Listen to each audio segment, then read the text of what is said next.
Yo, what's good?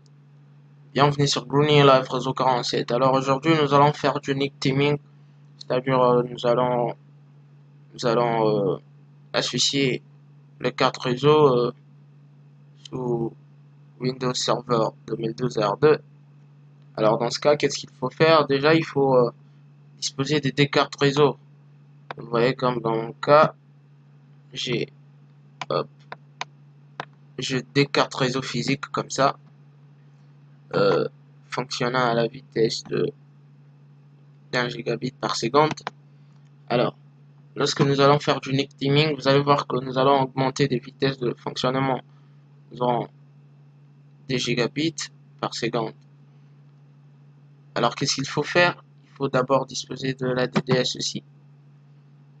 Cliquez sur ADDS, vous allez voir une liste de serveurs parce que Windows Server 2012 RD nous permet de gérer plusieurs serveurs. Alors, posez le curseur sur le serveur de choix.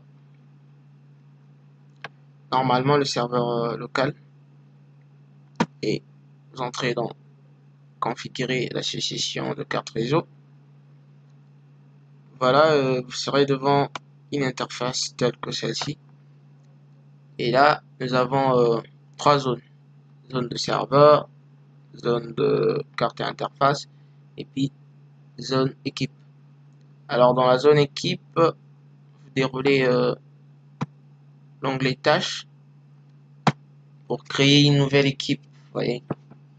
Alors nous allons nommer notre équipe Nick 1 par exemple.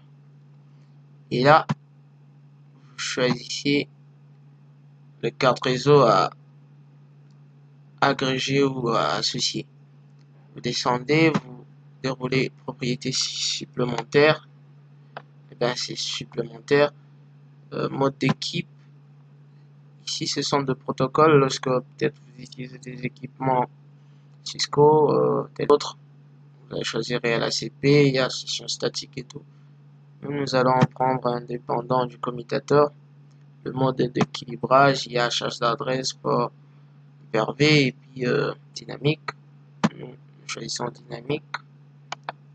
Ici, c'est lorsque vous voudriez définir de cartes qui seront actives et celles qui ne seront pas actives.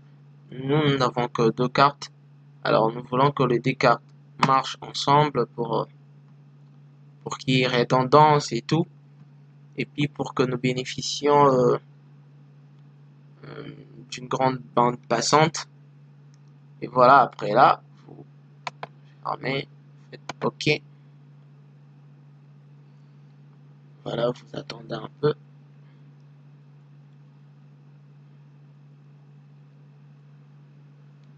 Hop.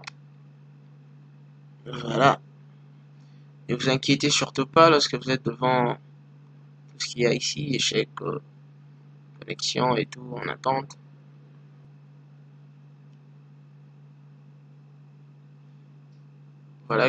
Voilà, nos deux cartes sont actives là. Voilà. Et là, tout est fait. Pour vérifier, vous allez dans le panneau de configuration, centre réseau et partage et tout. Et voilà voilà ce que nous avons. Nous avons maintenant trois cartes réseau.